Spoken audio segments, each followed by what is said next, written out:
His mind was filled with thoughts of his daughter, her safety, and of her new, secretive involvement in the growing rebellion movement against the Empire.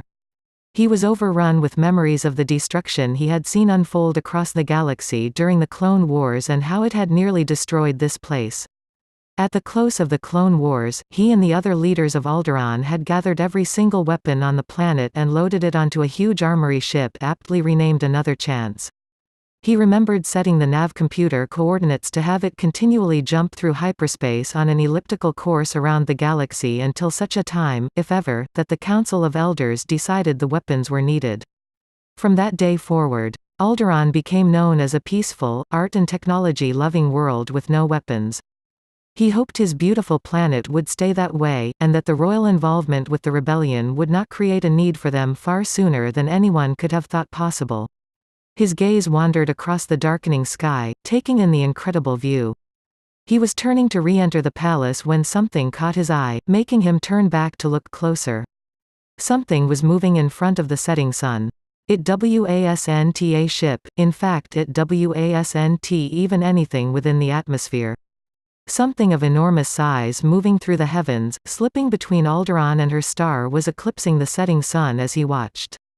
His mind raced as he watched.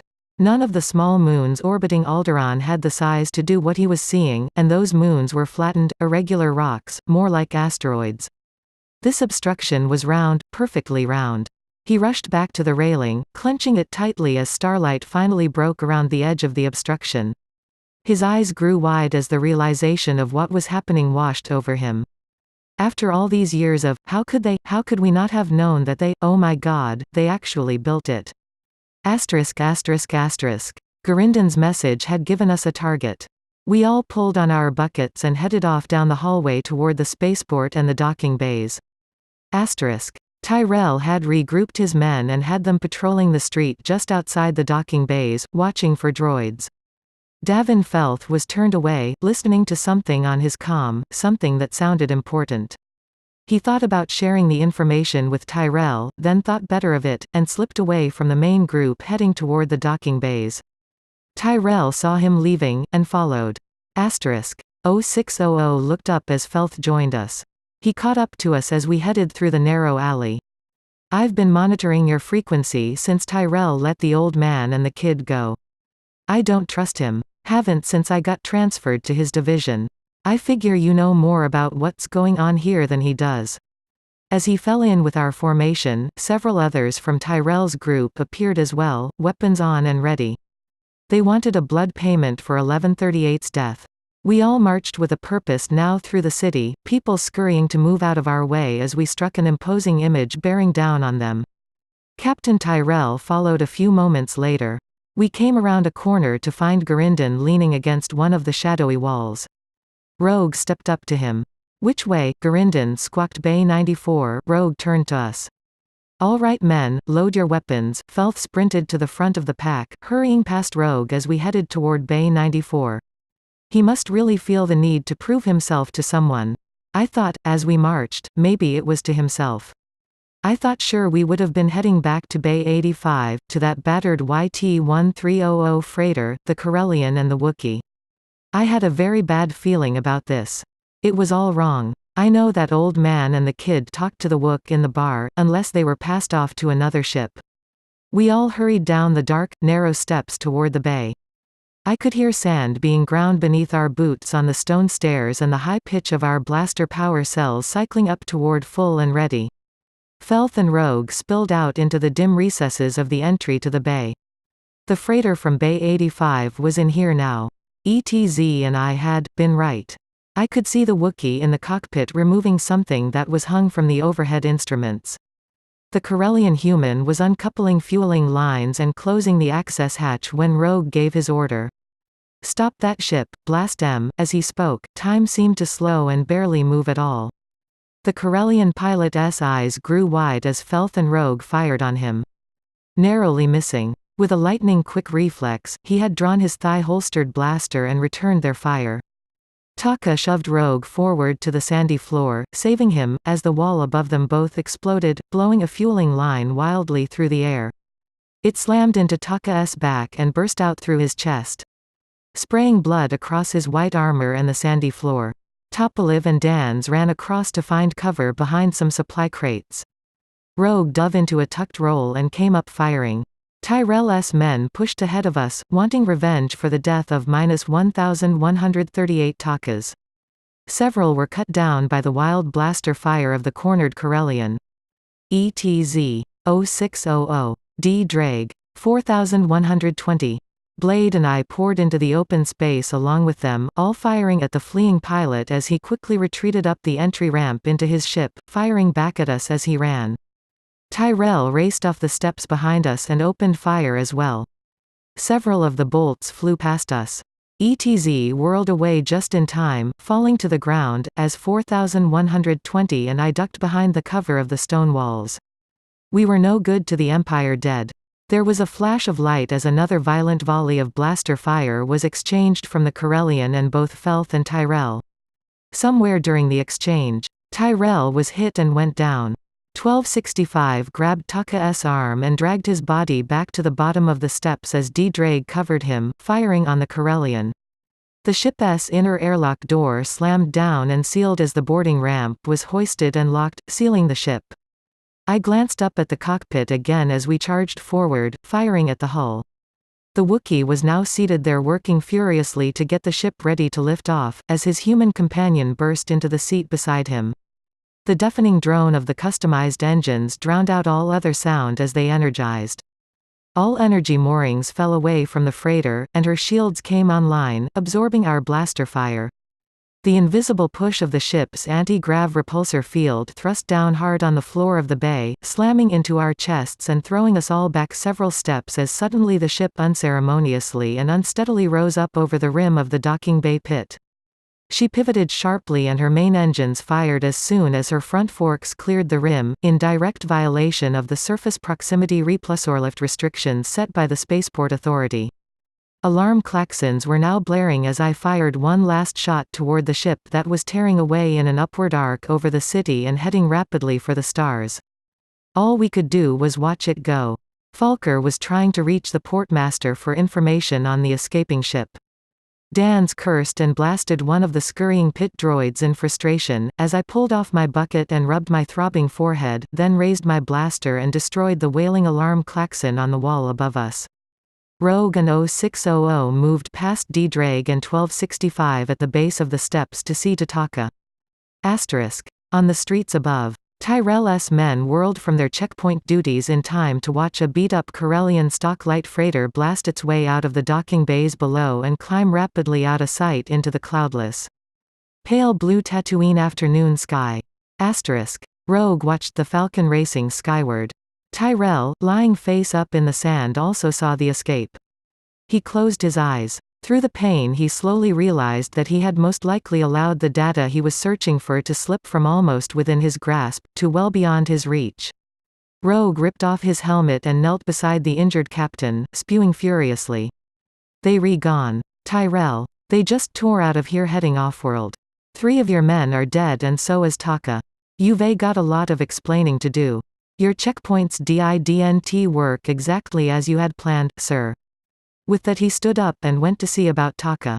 As Rogue finished, Tyrell lifted his bucket to his face and clicked his chin-activated comm switch, hailing the command deck on one of the Star Destroyers blockading far above. "Tyrant, come in Tyrant, this is Captain Tyrell." His comm crackled a moment before a response came. "Captain Tyrell, this is the Conquest. Tyrant is resetting their communications grid." "What can we do for you?" Tyrell grimaced in pain as he continued, the helmet shaking in his hands. "Conquest, the package we have been searching for is on a freighter heading your way." Under the intense heat of the Tatooine suns he felt a cold sweat trickling off the top of his head. "I need a clear channel to the Death Star. Put me through to Lord Vader." A moment of silence passed, then the communications officer responded. "I'm sorry sir, he's on his way to a meeting with the Grand Moff Tarkin and a prisoner at the moment, but I assure you, I will have him speak to you as soon as he is free." Princess Leia Organa had witnessed the end of her homeworld, and had been escorted away, back to her cell on the detention level. Tarkin had returned to his private chambers to go over the status reports coming in from around the station on the performance of the superlaser units. Only Vader had remained behind, to speak with a Sandtrooper on Tatooine. The Death Star communications officer switched off the comm, silencing the gurgling, gasping sounds of a dying Captain Tyrell lying on the sandy floor of Docking Bay 94 in Mos Eisley. The dark form of Darth Vader seemed even darker as he stood motionless, fist clutched tight, deep in thought. He was rolling over in his mind what the inept Tyrell had just said with his dying breath, something about a surviving Jedi. He turned to the communications officer again. "I want that helmet recording showing the fugitives the moment it arrives." He turned and exited the room, heading deeper into the heart of the station, toward his private chambers as currents of anger radiated away from him, rippling through the Force. In this remote, inner area of the battle station most of the corridors were empty. His footsteps echoed as he walked, and the dark Jedi beneath the black mask thought back over the years to the first time he had ever used the Force to choke someone, accidentally killing his beloved Padme for siding against him with Obi-Wan. He remembered how it felt to be the new apprentice to his Sith master. He had been dubbed Darth Vader, and was to become the proud lord of his new empire. The dark side coursed through him so freely then, so savagely uncontrolled. In his rage, he had destroyed the one he loved. He had given himself over to the teachings of Darth Sidious in the hopes of keeping her alive, to alter the shadowy future he had foreseen in a premonition of her death. Somewhere along the way in his ever-increasing lust for power, he destroyed all for which he had fought and suffered. He entered a security code and the blast doors to his chambers slid open. As he stepped inside, they quickly snapped shut, locking behind him. It was a dark, cold place, as cold as the Dark Knight's heart. Situated on the far side of the room sat his pressurized meditation chamber. The top half of the octagonal sphere was raised, the external steps lowered for his entry. He silently ascended them and settled into the cushioned seat in the center. He sat silent for a moment, replaying events from long ago in his mind. He remembered standing face to face with General Grievous, unknowingly staring into his own dark future, living as half man and half machine. He remembered an exhilarating and draining lightsaber confrontation with his former master and friend, Obi-Wan. He remembered attempting to gain a better position from which to end his master's life, and the instant the searing energy blade lopped off both his legs and his last remaining human arm, dropping him into the scorched obsidian and ash on the banks of the Mustafar lava flow. He had reached out with every ounce of hate, still trying to fight, as he slid backwards further and further with each attempt to crawl away from the searing heat of the lava flow, still fighting to face his master. He remembered the intense pain as his clothing and hair had burned from his body, severely charring and blistering his skin and disfiguring his face and what remained of his body. He touched a small switch in the armrest beside him and the top half of the black sphere lowered, sealing him inside.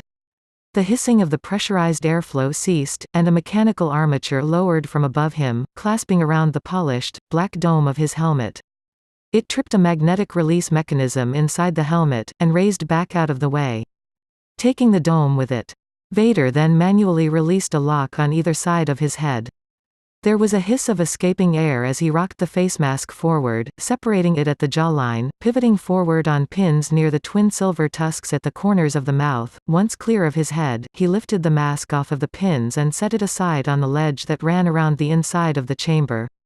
He remembered very little of his flight back to Coruscant in the medical pod. He tried very hard to forget the work the med droids had done to him, the pain had been excruciating. Then they sealed him inside this helmet, and much of the laborious effort to breathe fell away. He was raised to face his new master, only to learn that in his rage, he had killed his beloved Padme. He closed his eyes in that agonizing moment, fighting back the pain of his loss. It was then that Sidious had told him that not only was the bio-regenerating suit and breath mask keeping his body protected, but his twisted manipulation of the dark side of the Force on his apprentice's behalf was also keeping him alive. Without that, the suit would fail him and he would die. So long as Sidious was able to convince Vader that this lie was true, he never had to fear that one day his power might be in jeopardy, that he might be murdered in his sleep by his apprentice. The way he had murdered his own master so many years before. With the secret that Sidious kept, the tragedy surrounding the death of Anakin Skywalker and the birth of Darth Vader was complete and fierce. The very motivation behind Anakin's fall to the dark side was dead and gone. And once again he was a slave, at the mercy of his dark master. His pain had come full circle. He drew in a deep breath, eyes closed as he thought more about what had transpired on Tatooine. Tatooine. He wondered why the late Bail Organa's daughter had bothered to go there with the Death Star plans. It held no military significance that he knew of. It had once been his home, but that was long ago, before his mother's death. He opened his eyes slightly, staring off into nothingness as images and emotions from the past surfaced. He remembered his mother's funeral, but could only picture himself there as he now was, disfigured and trapped behind his mask. He glanced over to a clear container filled with the Tatooine sand he had scraped from atop her grave so long ago. He missed her. Tarkin's effective demonstration had most certainly sent shock waves through the galactic community, as worlds from the core to the edges of populated space were surely learning of the obliteration of Alderaan. His scarred brow furrowed as he rolled over the events of the past few days. The convoy carrying the Death Star plans had been attacked and the plans stolen by Bria Theron and other members of the Red Hand. They had been eliminated on Toprawa, but not before they had transmitted the plans to Senator Organa and destroyed the master data card. Leia Organa had been cool enough under fire to send the plans off with a droid. The jettisoned mech had made it to the surface of Tatooine and managed several days later, with the help of someone or something, to smuggle them off-world, but who? Why? And where would they head now? The Dark Lord searched the Force for answers. A light flashed on the console panel before him. He pressed and held the comm button. Lord Vader, the helmet recording has been received and has been forwarded to your chambers, sir. He lifted his finger from the button and turned to a small screen. He opened the awaiting file and began watching the images. He saw routine traffic stops and the inspections of several droids. Then, the trooper recording the images wandered away from the roadblock down a shady hallway. The hall led to stairs that took the trooper to a lower level of the busy marketplace as he watched the images of places familiar. Vader could now smell with his memory that which his destroyed nostrils could not, the hot sands and dry winds of his youth. Then he leaned forward, inspecting the images closer. The trooper had just caught sight of an old man, a boy and two droids. The old man's face was nearly covered by a deep hood, on his flowing cloak. A cloak that was all too familiar. The figure raised his hand and the recorded image rolled wildly as the trooper was thrown backward to the ground. The trooper raised his blaster as a sweeping blue flash cut across the screen top to bottom and then side to side, as the old man killed him, with a lightsaber. As the helmet rolled over in the sand, the camera captured a few seconds of the old man and the boy. The man looked around as he and the others hurried away. As they did, Vader caught sight of something hanging from the boy's belt, another lightsaber. The lightsaber his former master had stripped from him so long ago, lifted from the scorched banks of the molten Mustafar lava flow. The last lightsaber he himself had built as a Jedi Padawan. The anger and hate was swelling in him now. Obi-Wan Kenobi was alive, and he had a new apprentice. Chapter 11. Departure. Falker paced back and forth across the floor of the open bay pit looking up at the melted metal pipes hanging from the smoking, sooty wall as he finally received the name of the departing ship from the Port Authority. The top rim of Docking Bay 94 had been blackened and burned by the main engines of the departing Millennium Falcon. He confirmed with the crews of the Star Destroyers Conquest and Tyrant that the ship in question had run from them and escaped into hyperspace before they could acquire a good fix on the target. 0600 and Rogue carried the lifeless body of Taka out of Docking Bay 94, leaving the corpses of Tyrell and his troops lying in the sand.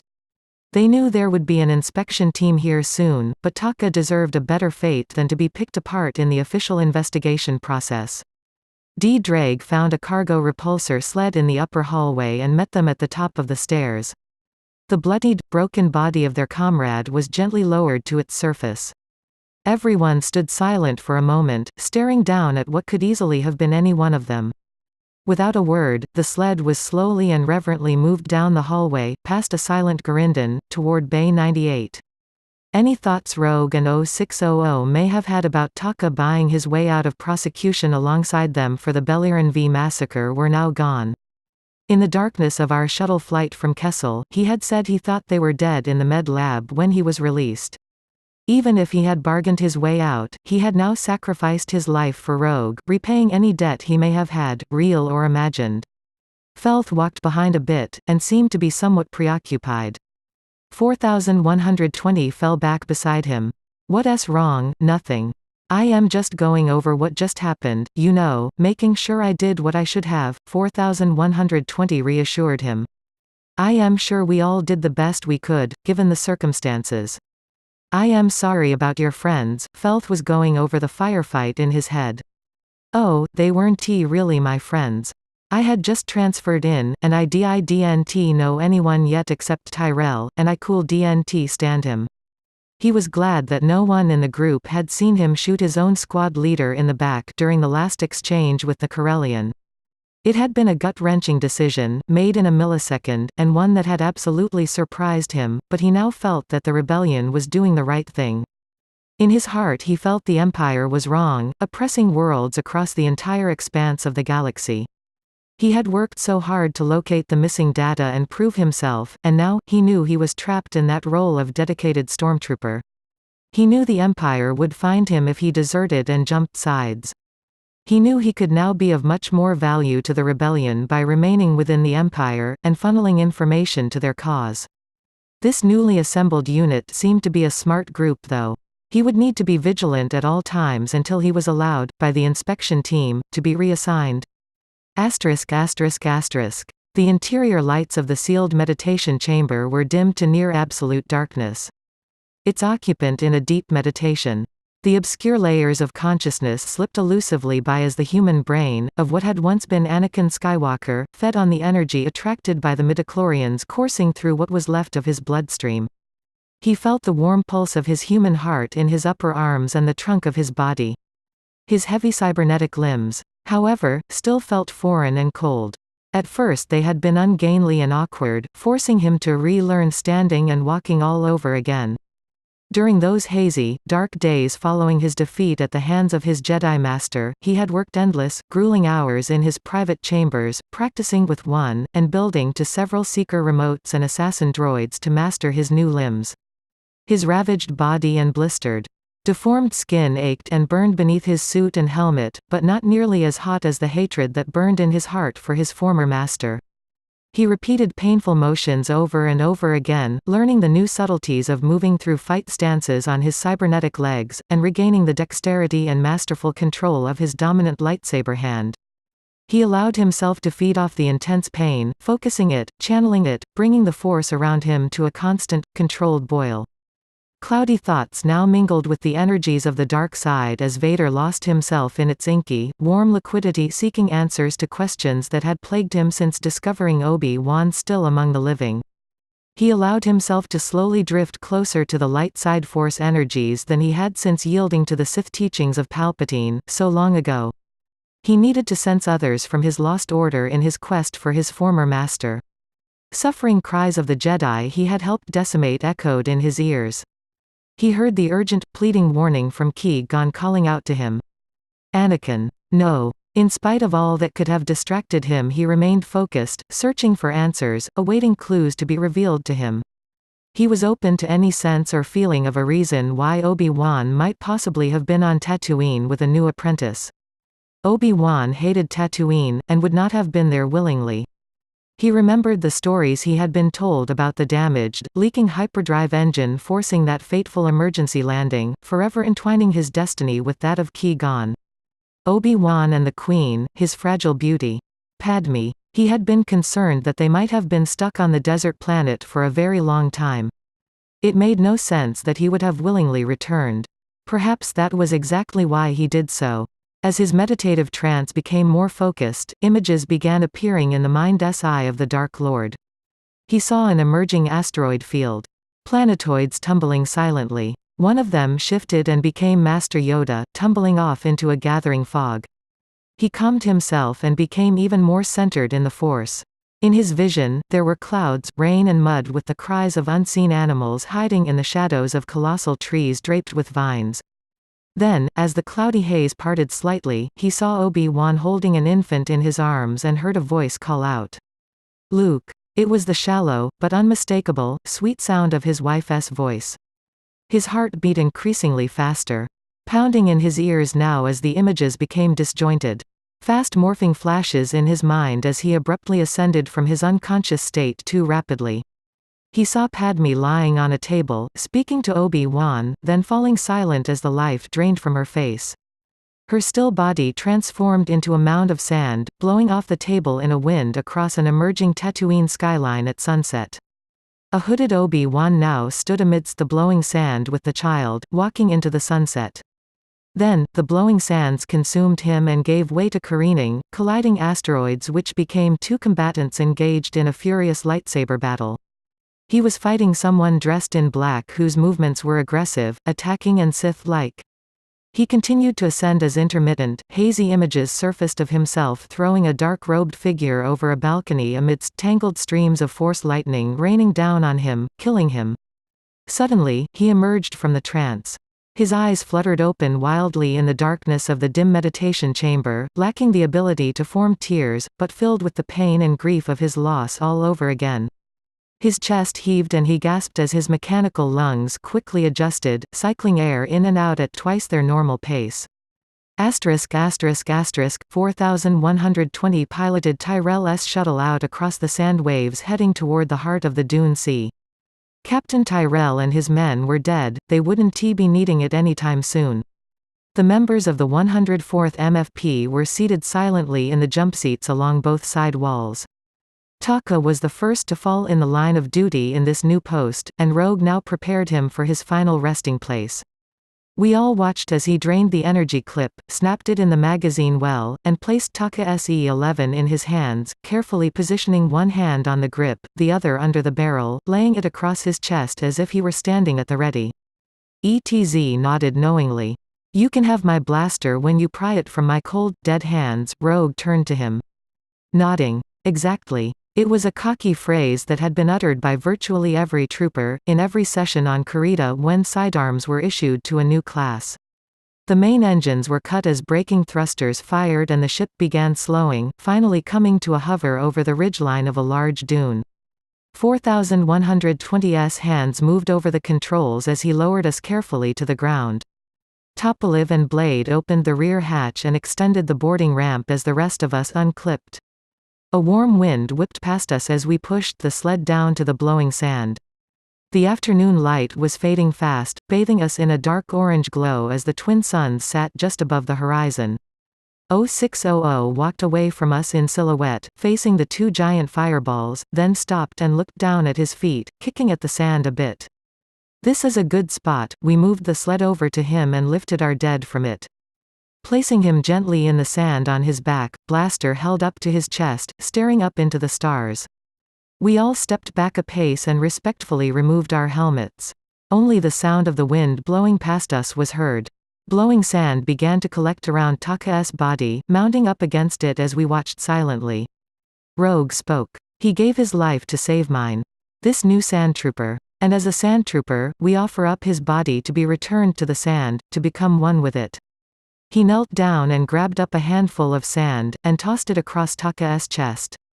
"Pleasant journeys, my friend." Pleasant Journeys then turned and walked away silently with his helmet in hand as the wind continued to whip around us. We all observed a moment of silence, then one by one dropped a handful of sand on Taka's body. The evening winds were picking up now, drifting even more sand around the one we were leaving behind as we all silently returned to the shuttle.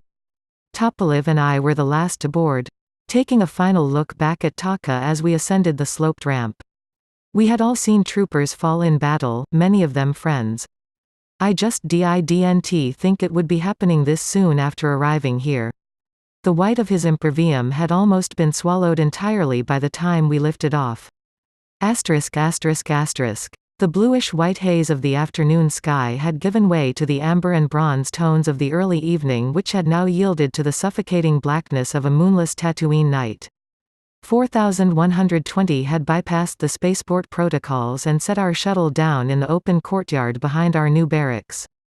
We all moved quietly out of our seats and headed for the fresh air outside. I stepped off the bottom of the ramp into the now cool sand and ran through the events of this very long day as we all walked toward the back of our building. Rogue opened the rear armored door of the barracks and we entered through the storage area, stepping around our supplies, still piled high on the repulsor sled.